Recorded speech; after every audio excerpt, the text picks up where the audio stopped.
Another song that I really love. That was Slow Dance to the Apocalypse by my stepbrother, Kevin Winnick. And I've got his link in the video comments section just below the video that you're watching right now, the podcast you're listening to. So, Slow Dance to the Apocalypse by Kevin Winnick. And my name is E.S. Wynn, and this is the Midnight Rider podcast. Episode 6. So, let's see. Projects that have been going on lately. Well, hard at work on doing some finishing touches on the system and the cards for Voyage of the Tereshkova, which is my Cygnus War universe. It's something. It's a card game and fiction.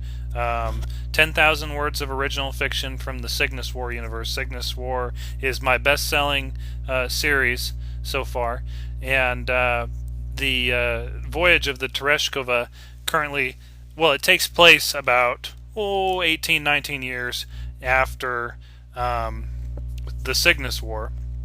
And of course, those who have followed the series know that the book Dark Salvage happens kind of in between there, about 8 or 9 years after the Cygnus War.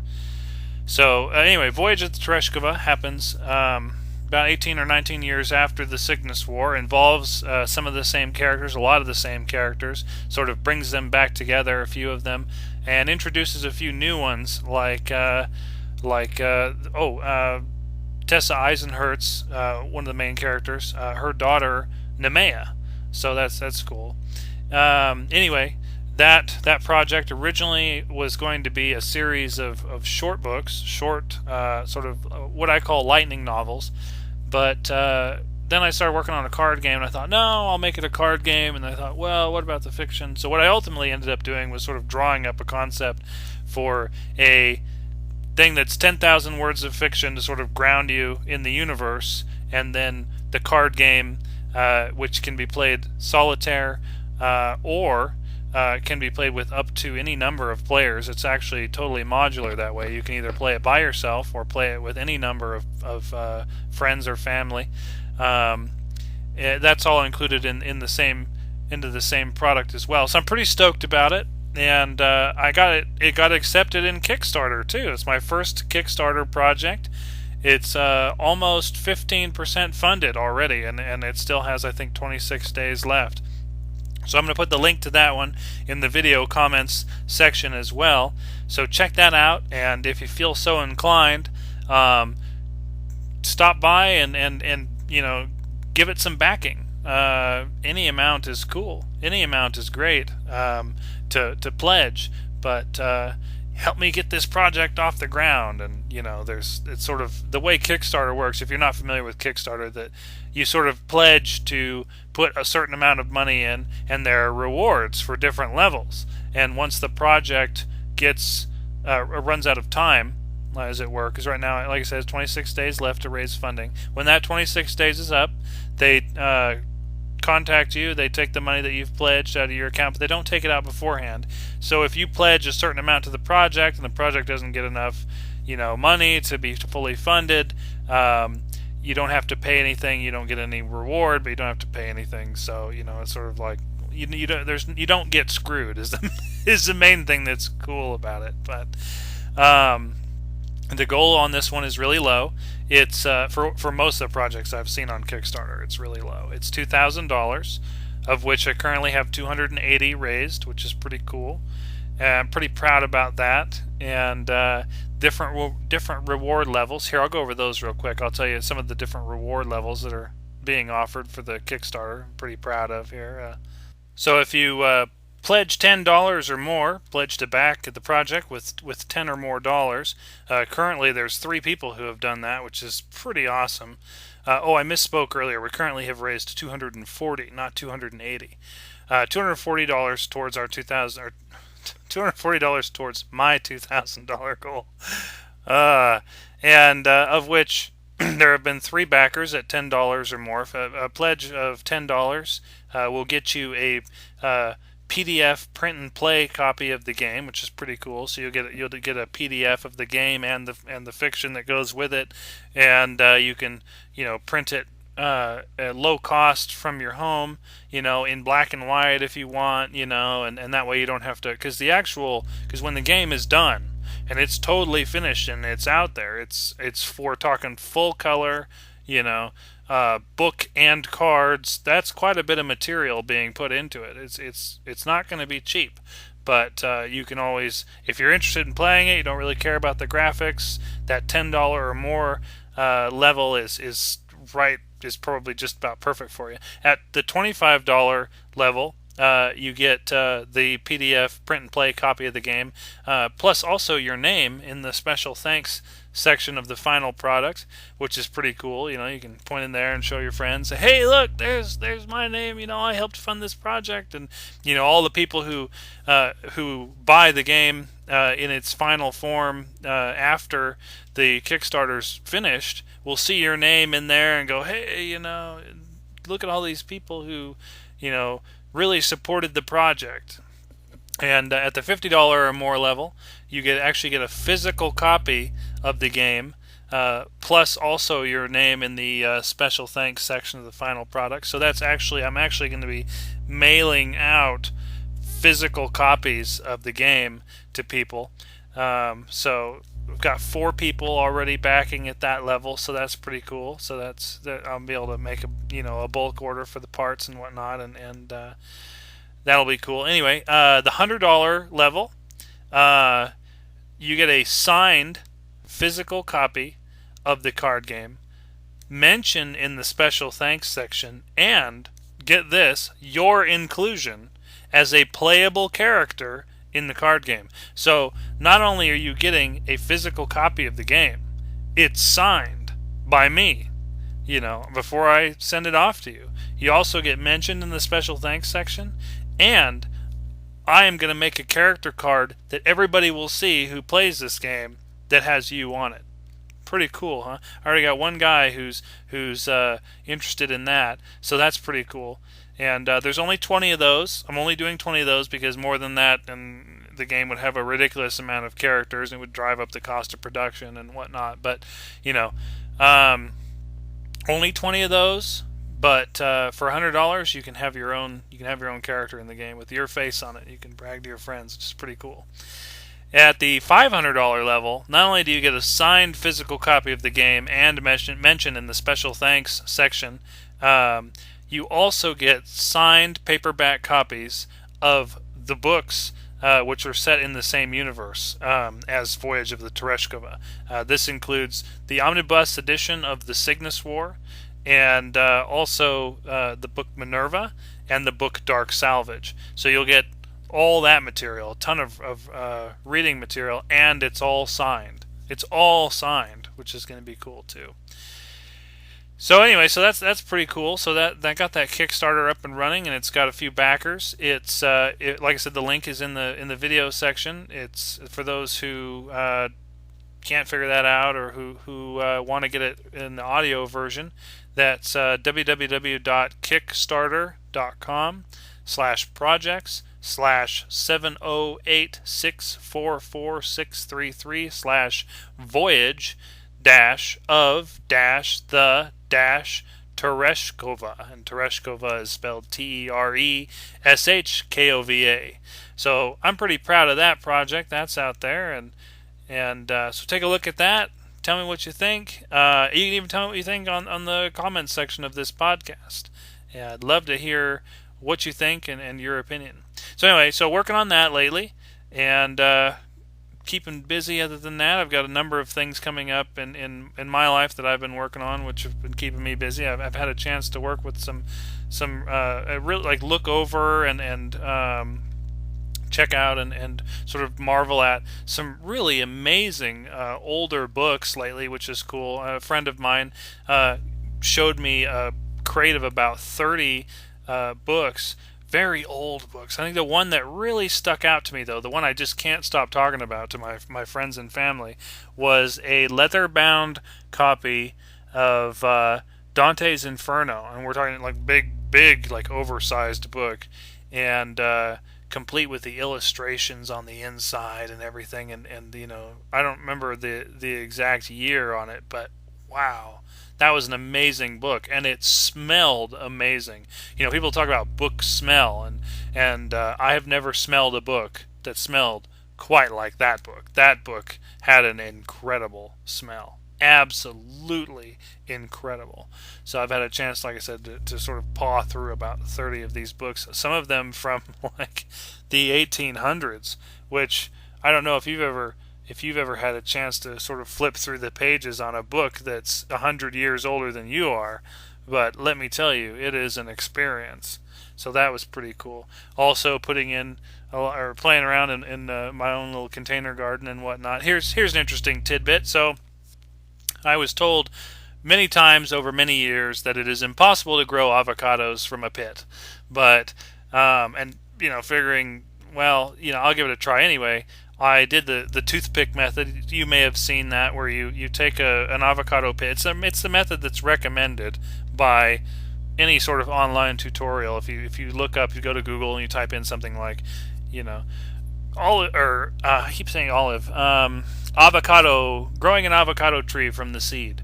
They'll give you this tutorial that shows you to take a little glass with water in it and put toothpicks into the seed and then suspend the seed in the water in the glass. And, voila, you will have a avocado plant.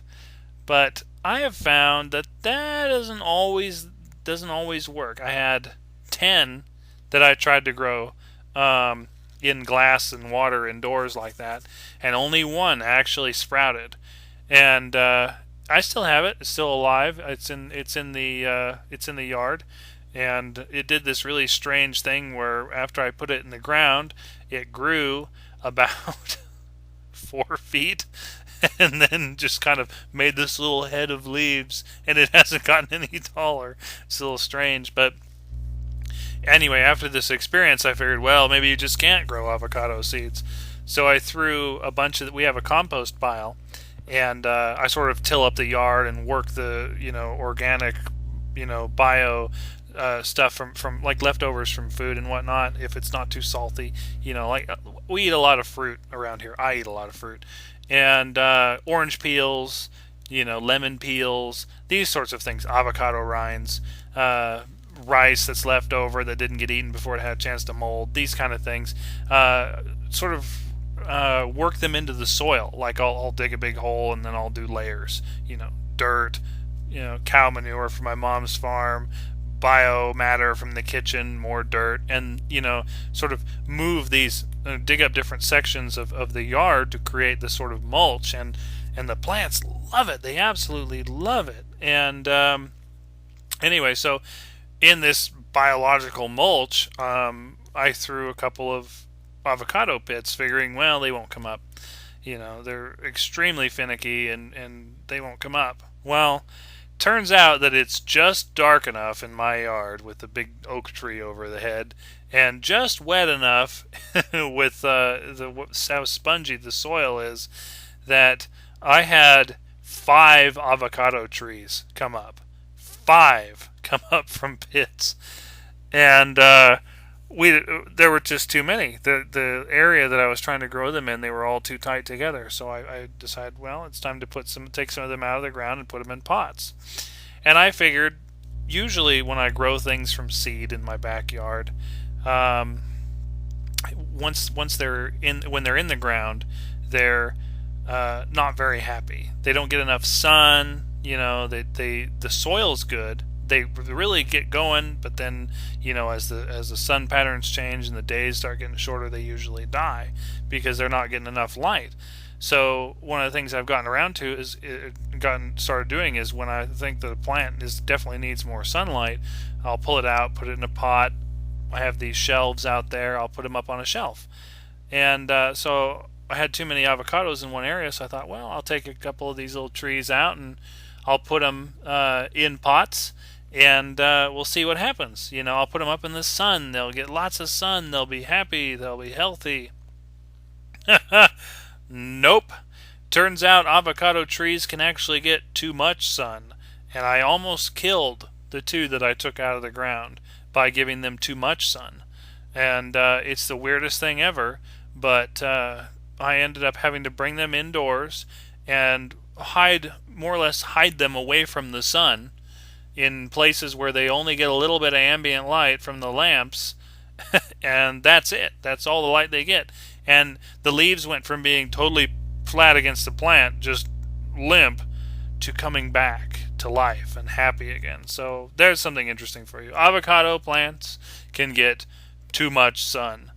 Even in a shady yard, they don't like any sun hardly at all. It seems like I don't know how they photosynthesize with as little light as they get, but every plant's got a different pattern that it follows. Like lemons, for example. We've got a little tiny lemon tree that's about 6 inches tall that I've grown from a seed that's in a pot, and had to bring it indoors because the snails love young lemon trees. The snails they just devour them. I lost almost my entire crop, and but this one survived, and I put it in a pot and brought it indoors, and it's happy. It likes being in the sun, and it likes being away from the snails because its leaves are just, they're out and they're firm, and that's, the sort of things plants do when they're happy. They put out new leaves. Their leaves are firm. They're green. Pliable.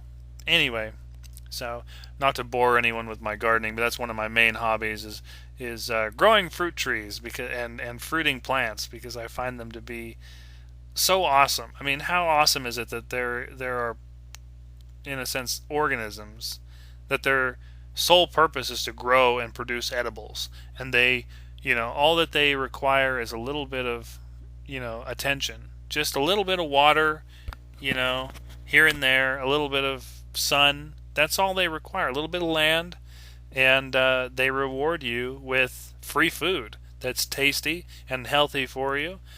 I mean, you can't get any better than that.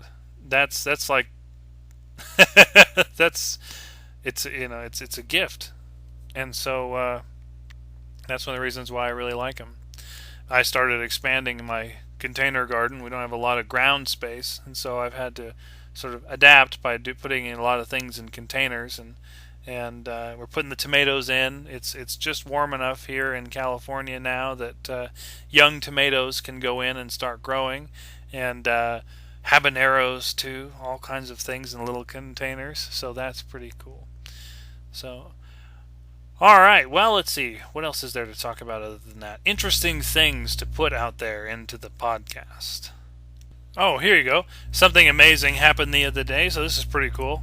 For those who've been listening to my podcast, you know that one of my many hats, another thing that I do is I do stock photography, or at least I do modeling for it in a sense, and I have my own stock photography page, and my little sister runs the camera, and I pull stills off of it and whatnot. And I do some of my own work too, in addition to the modeling work that I do in there. And I had a request. Someone made a request and asked me to. They said, "You have such an expressive face. Can you do a like a sequence of expressions as stock photography?" And I thought, sure, why not? So I got my camera, I went in the bathroom, looked at it, in the hall area near the bathroom where the mirror is, and I looked at myself through the little thing and got it lined up, and didn't want it to look like some sort of weird hipster photo. I wanted it to just be the face. The focus is on the face, for the sake of art. It has nothing to do with, mortality issues whatsoever. No. It's entirely for art. Yes. And so I got the camera and, probably recorded 2.5 minutes of just me making faces. And I thought, well, that's good enough. Then pull the video up, pull stills from it, stick them all ended up being like 78 photos, I think it was. Stick them all on a little preview page with a little zip file associated with it, and uploaded those to DeviantArt, and man, overnight, something like 200 favorites. Favorites is like, if you're on Facebook, if you're not on DeviantArt, but you are on Facebook or Tumblr, there's a way to, quote, like posts. Well, favorite is kind of like that. The only difference is that on DeviantArt it also stashes it in a folder so that the person who favorites it can go back to it later. And a lot of people were adding the expressions pages or the expressions collections that I did for stock photography to their collections and their favorites, and sort of these tutorial pages and whatnot, these tutorial groups, reference pages and whatnot, so that for future reference. So that was pretty cool. I thought that was neat. How I haven't had anything explode quite like that before. I've gotten a lot of kind comments before, and a fair amount of favorites and whatnot. And I even won a daily deviation, which I think is a pretty cool thing. It's a pretty big deal in a sense. On there at one point, not for my stock photography work, but for a story I actually wrote years ago called the chicken banana theory. And so I actually got it. I'll tell you a little bit about that in a second. I got a daily deviation for chicken banana theory, and a ton of favorites here recently for the expressions in the stock photography section. So that was pretty cool. I like that. I'm pretty proud, feeling good. But for those who are unfamiliar with chicken banana theory, let me tell you a little bit about that. I'll tell you what. Here's what I'll do. I'll read it first. I'll read it right here in the podcast. It's short. It's only a few minutes, and then I'll tell you a little bit about the background of it. So here we go. A man walks down the street and encounters another man. This other man believes that he is a chicken, and promptly approaches the first man to inform him of this amid a series of chicken noises. The first man acknowledges this and hurries past.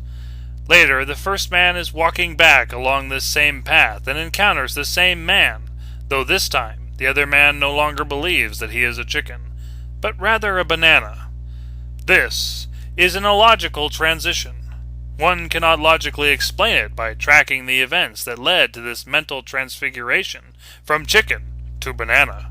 You cannot, for example, say that the man woke up thinking he was a chicken, had coffee, went to work, stood by the copier, and suddenly decided at that moment to become a banana. It does not follow any course of logic.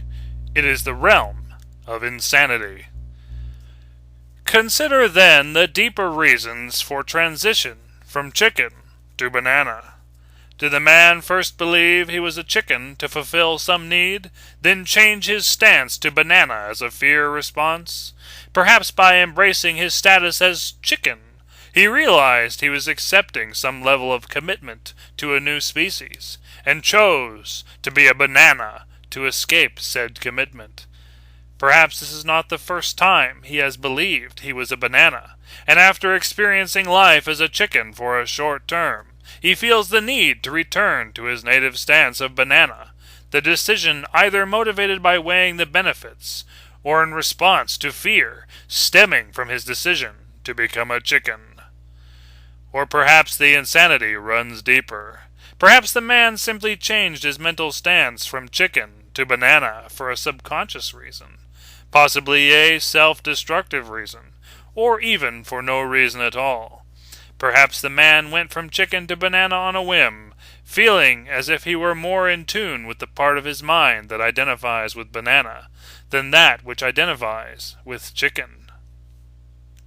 This, of course, precludes the question of why chicken and why banana. Why not salmon and raspberry, canine and fig tree? Are chicken and banana two extremes in his mind, two sides of the same coin? Could this not also apply to states of mind? Love versus the utter lack of it? Republican versus Democrat? Child versus adult? Joy versus fear? Logic versus insanity? How likely is it that chicken and banana are merely arbitrary functions of choice? But then, who is to say that logic is the opposite of insanity? Is it insane to make illogical decisions? If we operate from the basis of illogical decisions still being sane ones, then perhaps the man's transition from chicken to banana is not insane, but merely illogical. Perhaps logic is the language of insanity, and the man's transition from chicken to banana is as normal as the decision to do anything else illogical, such as trusting one's gut in the face of heavy odds or mountains of evidence to the contrary. It's highly illogical for the man to assume he is a chicken, and even more so for him to suddenly decide that he is a banana. But does that necessarily mean that he is wrong? Who is to say that, if he wholeheartedly believes he is a chicken, or a banana, he is not? And yet does not logic prevail here? By looking at the man, we can easily tell that he is neither chicken nor banana, but a man, and merely insane. His transition from chicken to banana is entirely mental, and has as much impact on the appearance of his physical body as the transition from politician to lawyer, or lover to friend. It is a decision made by the man, for the man, in order to affect something that impacts the man directly. Perhaps he made the decision to change from chicken to banana to elicit a different set of responses from passer-by, or perhaps only from the one man mentioned above.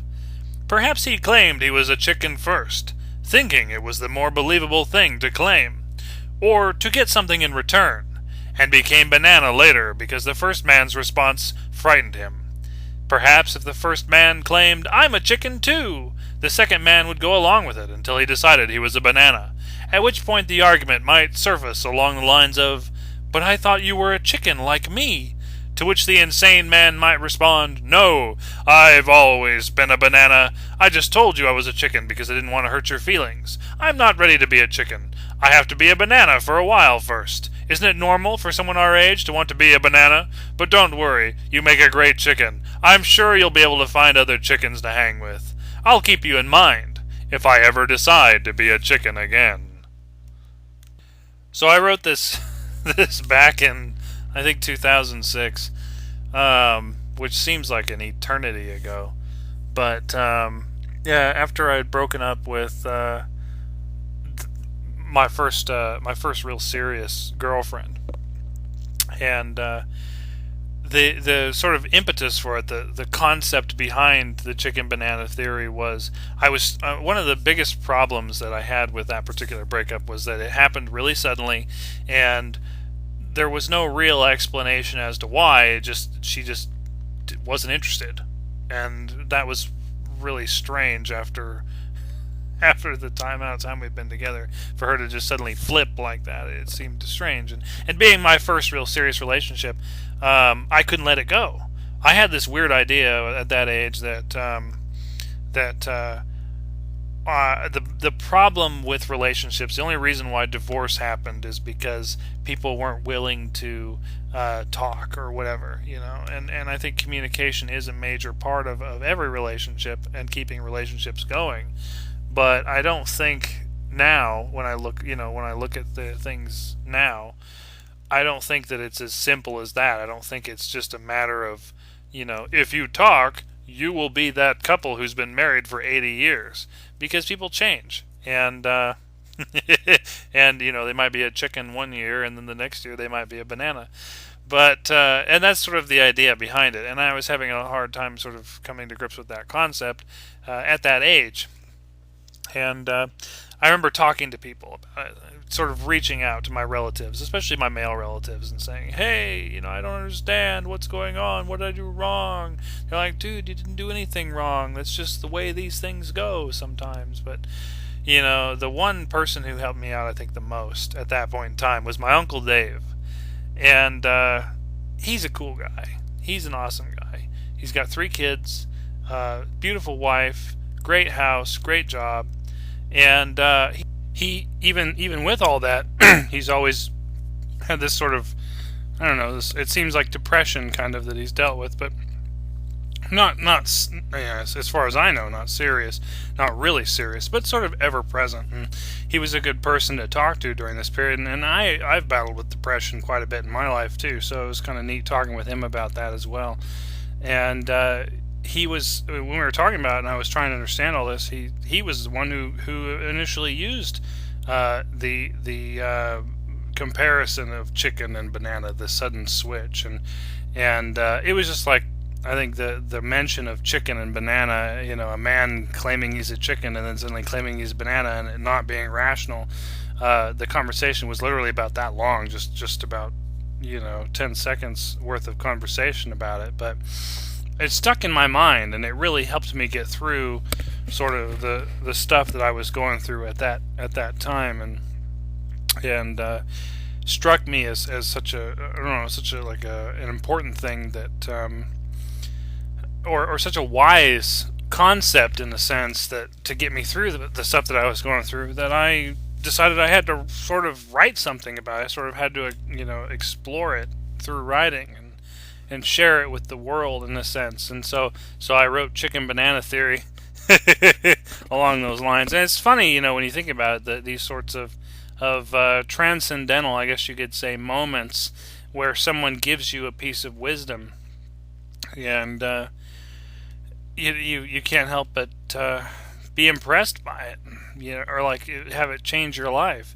Heck, just today, I was talking with, as I mentioned in previous podcasts, I'm a Freemason, and we had a lodge meeting tonight, and the master of the lodge, great guy, really cool guy, also into rare books, which is cool, and I met with him before lodge, before dinner, and because that's what we do. Is if you're ever curious, what do Freemasons do in their Freemason lodges? Well, let me tell you. Here's what we do. We show up a little early.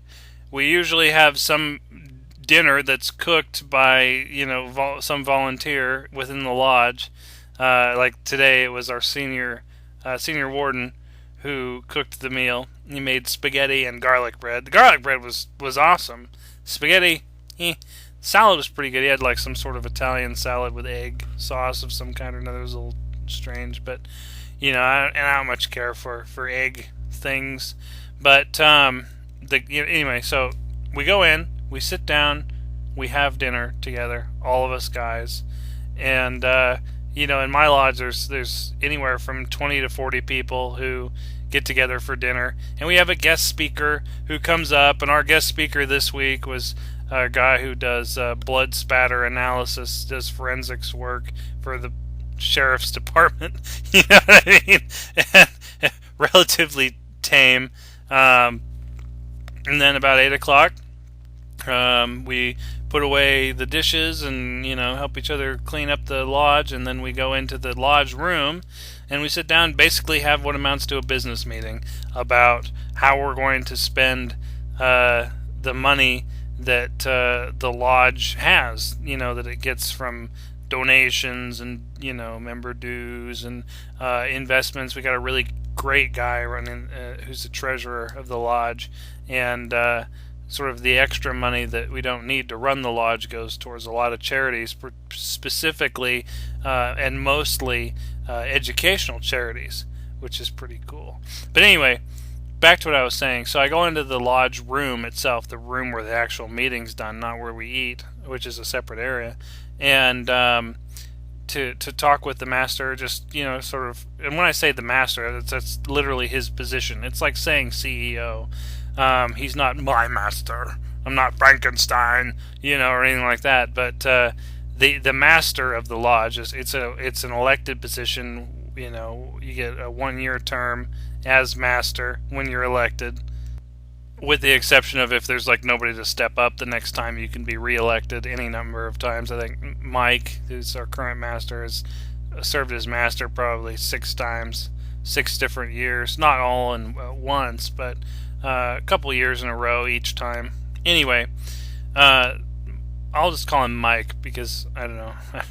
I don't know if it's weirding out anyone out there who might be listening going, Master.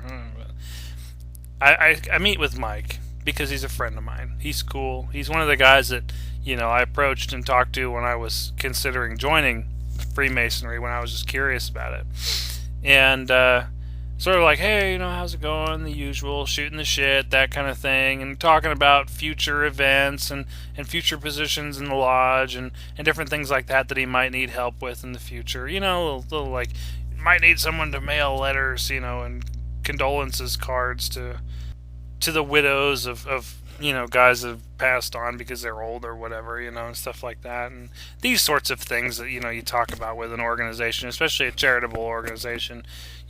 What do we, hey, I need someone to call so-and-so and tell him, hey, hope your leg gets better soon because he fell off of a building or whatever. This kind of stuff. Anyway, I'm talking with him, shooting the shit with him, and he had a thing, basically, a position in the lodge, sort of like a staff position. He's saying to me, hey, would you be interested? And if we open it up, would you be interested? And I said, well, yeah, probably. What does it require in terms of time? And we start talking about time and this kind of stuff, and sort of explaining what my schedule is and how I'm really busy, and how I've sort of my wife and I have chosen this life where I work from home, and I am on the same schedule as her, and so it's staying up all night and sleeping all day, and not having access to a car most of the time, not really being out during daylight hours, kind of makes for difficulties in terms of helping out people who are up all day and sleep all night, and who might need, I don't know, a car ride or whatever from point A to point B. But I was saying, yeah, I can help you with anything as long as it's in my window, as long as it fits into my window of time that I have each night to get stuff done. That's I don't I don't live to work. I work to live, and I didn't say this to him, but I think I have said it to him in the past, and it's sort of my philosophy. I've always felt that way. I work so that I can have a life. I don't live so that I can work my ass off. That just seems dumb to me. But no offense to anyone who likes to work, and I do a fair amount of work I like as well. I wouldn't be doing this. Some would say this is work, what I'm doing right now, but I don't know. I don't really see it so much as work. It's more fun. Maybe it's fun work. I don't know. Anyway, and so I have a very rigid schedule that I've put together for myself, because I don't do stuff on weekends normally. I'll sometimes handle submissions on weekends, stuff like that, or get caught up with stuff if I have to on weekends. But I've chosen this life. I've chosen to have this life. I've chosen to forego children and debts and these sorts of things that require all this extra time and energy, so that I can have time to just work on my projects, to relax on the weekends. For the most part, I still work on a fair amount of projects on the weekend. Heck, yesterday I put in like 8 hours just working on stuff related to the voyage of the Tereshkova. And but I like having my weekends off, and when my wife is home, I like hanging out with her because she's my best friend. So basically I say, hey, for most people when I talk to them, look, I've got this 9-hour window every weeknight, most weeknights, with the exception of a vacation day. And this is the window of time in which I can do stuff, and or which I've chosen to do stuff. And so I sort of, he knows this, and I said, well, I'd be happy to help you out as long as it, doesn't take too much time. And there's like a wage involved too, so that that helps as well. That helps sort of make me feel better about spending the time on it. But anyway, and I mentioned that as long as it's not, I sort of reminded him, as long as it's not during the daytime, as long as it doesn't mess with my schedule, as long as it doesn't, he asked me too at one point. He said, would you like to, they're talking about bringing me on as the chaplain for the lodge, or at least I was talking with him a little bit about it at one point. I don't know how far beyond him the conversation went, but they meet for practice in my lodge every Monday. And Monday is kind of part of my weekend with my wife. It's that tail end of the weekend. And I don't mind coming in, once a month to hang out with the guys in the lodge on a Monday. I enjoy that. But I don't want to give up every single Monday. And they do practice every single Monday. And if you're an officer of any kind in the lodge, you have to be there every Monday. And so I sort of reminded him that I didn't want to be there. I wasn't interested in being there every Monday. And he made a little joke. He said, oh, okay, well, I understand. And he made a little joke about, oh, you're just a newlywed, you love your wife, and that'll change or whatever. Well, not that loving her would change, but that the nature of the relationship, the sort of interrelationship, would change, and that that people say this shit to me all the time. Oh yeah, it's like that Merle Haggard line. Yeah, love is always pretty when it's new. Um, maybe, and I've talked about this in a previous podcast. Maybe my wife and I will get to the point where we don't want to be around each other all the time when we're older, and but I don't know that I necessarily believe that is going to happen to us. Maybe I'm open-minded. I'm not going to be totally broken if it does happen. I'm not going to be blindsided by it if we decide at some point that we need more space and more time away from each other to sort of unwind. But I don't know. Like I said, she's my best friend, and so I don't really necessarily see that happening. But anyway, so we were talking about this, and he's joking about it, and he says, well, that'll change, and maybe then you'll be interested in an officer position. And I say, well, I don't know, and we get talking about it, and he knows that I've been dealing with some of these sort of mortality issues. I mentioned in an earlier podcast, a lot of people probably think this is silly, but I'm closing in on 30. I'm going to be 29 this year.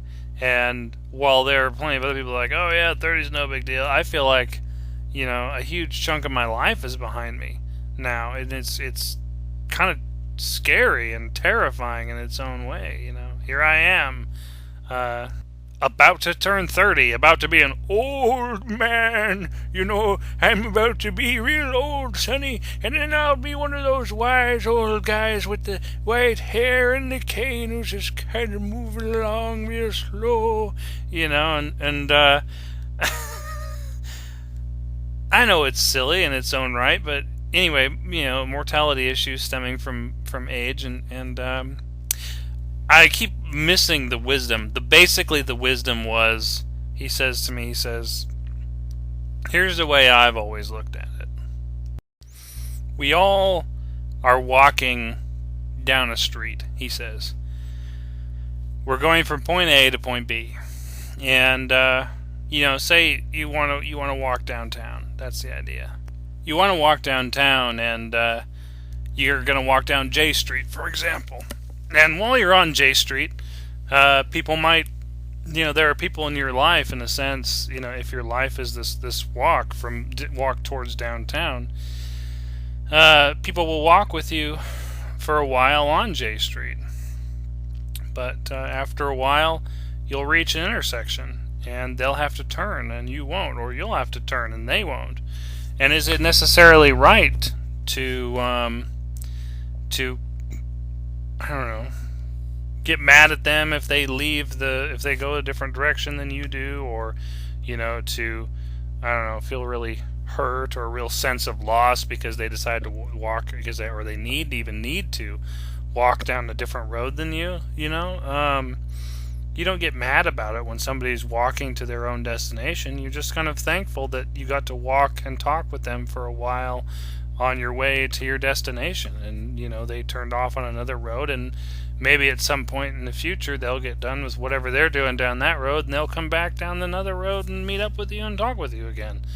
And I thought, wow, that really helped, because to think about it that way, because I had a lot of trouble back February, March, dealing with this, even just, not so much my own mortality. I don't really dread death, my own death, anymore. I don't know. Do I want to die? No. Am I terrified of what might happen when I die? No, not really. Not anymore. I used to be. I go through phases of it, but not so much anymore. But the thing about mortality, which has been sort of getting to me, or had been getting to me, and less so now, it's sort of going away, was this, it was more like the loss of those that matter to me. The fact that, I remember it hitting me one day. I was sitting there in lodge, and a lot of the guys in the lodge are pretty old, 60s and 70s and 80s, and there's even some guys in their 90s. And I'm sitting there and I'm looking at them and I'm thinking, man, What is this lodge going to look like in another 10 years? In another 10 years, these guys in their 90s are probably going to be gone. Some of the guys in their 80s are probably going to be gone. Some of the guys in their 60s might be gone. And damn, my own father is 61 this year, and just thinking about how just 10 years from now, how different everything is going to look, and all these people that'll be gone, and I was sort of dealing with that, and I had talked with him about this at points in the past, during the past few months, and he was bringing it up because of that too. He says, look, if you're walking down the street with someone and having a conversation with them, and it's time for them to turn down a different road, well, you don't grab onto them and say, no, you must walk with me. You let them go. You let them do what they need to do. We're all going about our lives, in a sense, during the course of our lives. And he said that's always helped him. And I thought, wow, to think of it in those terms. I mean, I'm sure there's plenty of people who are like, oh, whatever, boring, this is stupid. But, I don't know. For me, it seemed like sort of an eye-opening moment to think of it that way. I think that really helped a lot. But anyway, so, one of those transcendental pieces of knowledge or wisdom that sort of hits you and makes you go, wow, you're right. It really isn't all that bad. It really is just silly for me to sort of try to stop people from walking down the road that they need to walk down to get wherever it is they need to go. I guess maybe it's sort of a narcissism on my part, that I fear losing the people that matter to me, and not so much thinking about maybe the things in their lives that they need to do, or the things outside their lives that they need to, be involved in, or whatever. If you want to take a more metaphysical approach, whether you're a Christian and say, well, God just needed them as an angel, or whether you're, sort of more New Age, or eclectic, or spiritualist, or theosophist, or, anything like that, saying, well, they had their path required them to sort of shed their corporeal body, Yeah, you're right. Okay, you look at it that way. I guess it isn't so bad that they're needed elsewhere, and it was nice to be able to spend some time with them at the time. And the chicken banana thing was like that. It was my Uncle Dave came up with this idea of, they just decide they're a banana, and they told you for the longest time they were a chicken. And I thought, God, I really want to explore this, and it helped a lot to work through it. And I realized it was sort of meant to be humorous.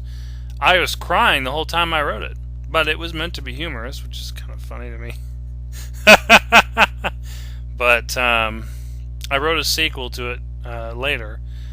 I'm not so impressed with the sequel. The sequel wasn't born out of pain. The sequel was born out of, I need to write more, that people might like, and that was the extent of it. It was. But the first one was written entirely out of feeling and pain, and I'm glad that chapter of my life is behind me. I don't want to talk in every podcast about my past relationships, because I don't honestly think about them very much at all outside of I don't know, conversations like or these sorts of this like in the podcast where I'm touching on things that happened in the past. But yeah, so chicken banana theory. One of the many projects I've put together over the years that I can talk about in a sense. Yeah. Well, other than that, I think I don't know what else is there to talk about. I could talk momentarily about sort of bizarre project I was working on here this weekend. How about that? Let's do a little bit of talk about that. The title for it is Copyright Character War, which a project that probably will never see the light of day, or at least not beyond my close friends. Um, the idea being that you have, it's called Copyright Character War because it's a card game in a sense, similar to War in some ways, with slightly different rules, where it's entirely, the cards are entirely composed of characters that are someone else's copyright, which is why it probably won't ever see the light of day beyond maybe the games that me and my friends run offline, here and there. But actually came from a dream. I was having a dream where I was playing this card game, and you had this deck of cards that you split, and each person gets half the deck, and inside the deck are characters like RoboCop and Data from Star Trek, and characters from Firefly and Serenity and Battlestar Galactica and Star Trek and Doctor Who and stuff like that, and these characters all sort of you have a hand of cards, and you pick the one that you want to fight against whatever one is out there, the opponent has out there, and whichever character loses whatever battle's going on out there, that character is discarded, and the first person to run out of cards is the loser. And I had a dream about this game system. I thought, oh, what a cool system. What a cool idea. And started sort of playing around with some ideas for cards, and looking into ways that I could make a deck of cards that I could use to play this game in reality, in a way that wouldn't get me in trouble, in a sense, because I don't want to deal with any lawsuits. I don't got any money for anyone to freaking sue me for. The last thing I need is to owe Fox some big chunk of money because I thought it would be funny to have RoboCop face off against the Alien Queen in a card game that I wanted to share with the world, not even being interested in making any money off of it. So I don't know, it's silly nerd stuff, but that was kind of a neat idea. So kind of working on that a little bit, that project a little bit for fun off on the side, and I figured maybe I'll make one deck of one professional looking deck of these cards, and whip it out at parties, that kind of thing. And who knows, maybe when I die it'll be like some sort of really crazy collector's item. People will be like, oh yeah, it's the one copy of Copyright Character Wars, like once it's years from now, like when it's all public domain. And who knows, that could be fun. But so that's another project I was sort of playing around with, tinkering on lately. And other than that, boy, normally I have lots of things to talk about with my podcast. There's, of course, other things that are on my mind, which are forefront in my mind at the moment. The Boston, how about this? The Boston bombings that happened just yesterday, officially yesterday now. That was a crazy thing to wake up to. And what a horrible thing to do, to bomb a marathon. That just seems bizarre to me. Of all the things that you could bomb, why bomb a marathon? That's terrible. Bombing anything is terrible, but it seems especially bizarre and troubling that someone would bomb, a marathon. Maybe I just don't know enough about the Boston Marathon. Maybe it's a lot bigger than I think, and a lot more important of a symbol than I think.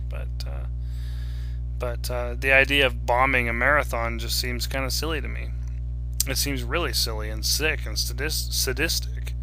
But my heart definitely goes out to the people in Boston who have had to deal with that.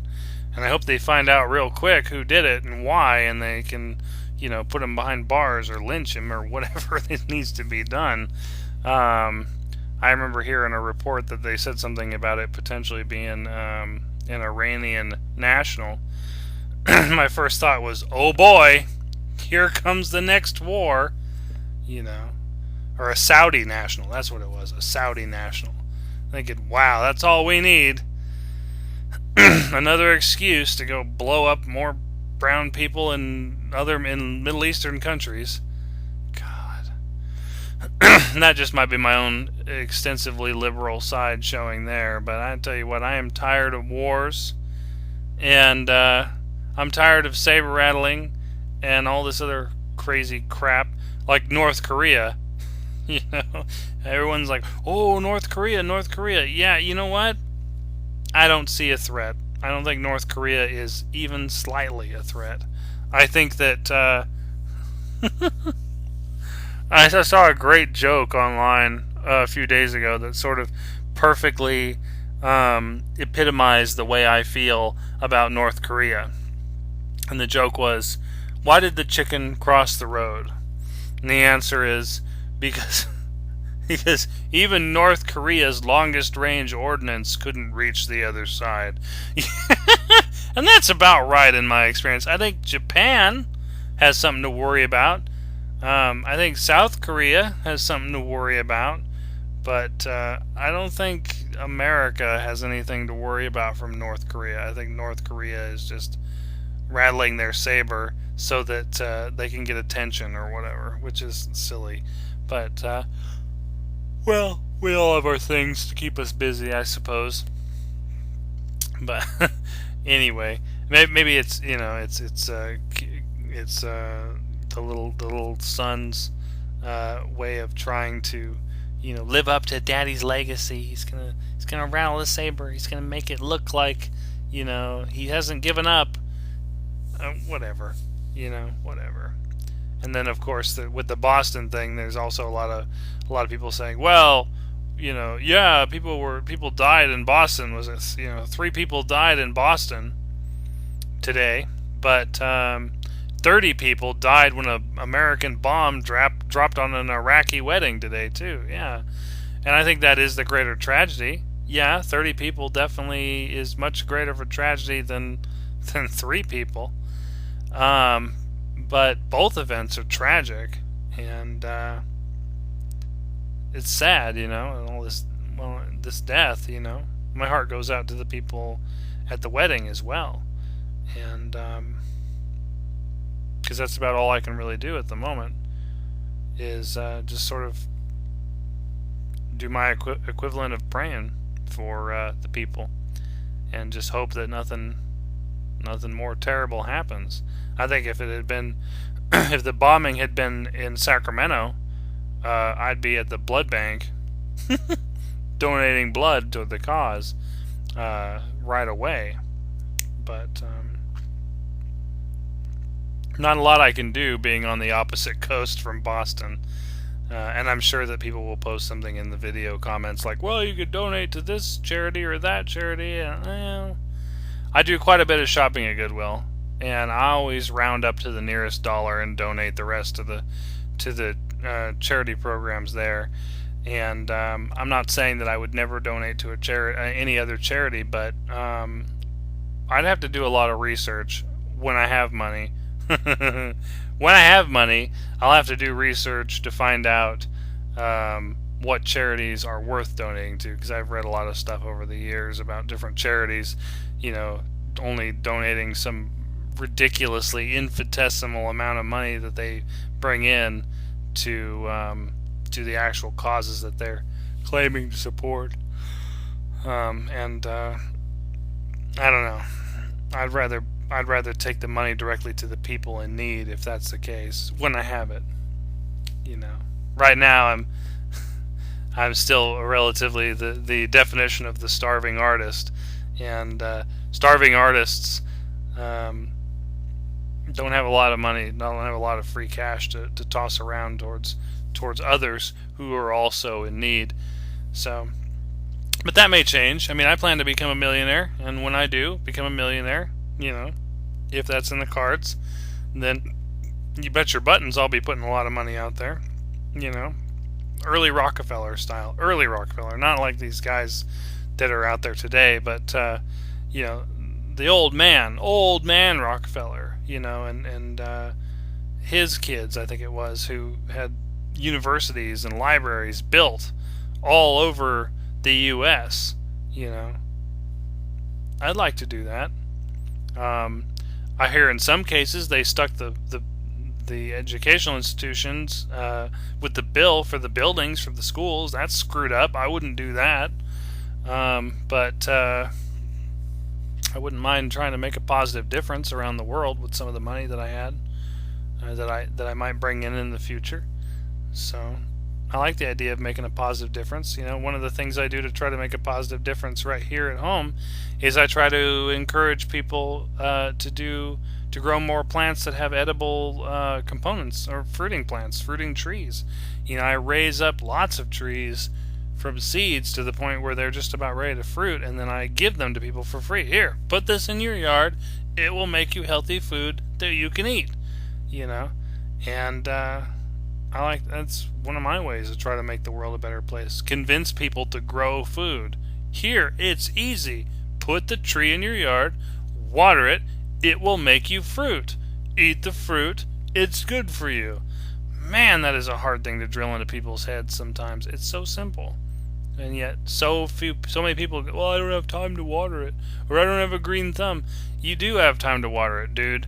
Put the hose in the yard for 10 minutes while you're taking a shower. Then go out after the shower's done, turn off the hose. That's all you gotta do. That's all you gotta do. 10 minutes. 10 minutes of water, maybe twice a week. That's it. Doesn't take a green thumb to do that. And I think a lot of people also, there's this thing Eddie Izzard pointed out, you buy fruit and it's, you put it in a bowl and it sits there and it turns to mush. And yeah, that does tend to happen, I think, with a lot of people, because as he points out, because if you want something sweet, you're much more likely to go for a chocolate bar than you are to go for a piece of fruit. And I get that. I know I've done it. I eat a ton of fruit, and I've got a whole basket full of oranges up there. But as soon as I finish with this podcast, I'm going to eat some chocolate. I've got it already set aside right here next to me. And so I'm guilty of it too. But I think if I had a tree outside that was just dropping fruit all over the ground, I would, I don't know, I wouldn't just let it go to waste. Heck, I don't let it go to waste when people give me the fruit off their trees that they can't eat. I love that. I love that a lot. But, I don't know. Maybe it takes really going through sort of a poverty situation to sort of learn the value of food. Maybe not. I don't know. Anyway, I think I'm going to wrap this up because I feel like I'm just kind of flapping air at this point. But if there's something that you'd like me to talk about more in the future, drop me a comment. Let me know. I'm sure in the future I'll probably have more developed topics to talk about. I've had plenty of developed topics to talk about in the past. This is just the first episode where I've sort of prematurely hit a, well, what do I talk about kind of moment. And I think part of that comes from feeling sort of at peace today with the world, and not really feeling like there's something on my mind or something on my chest that I got to get off.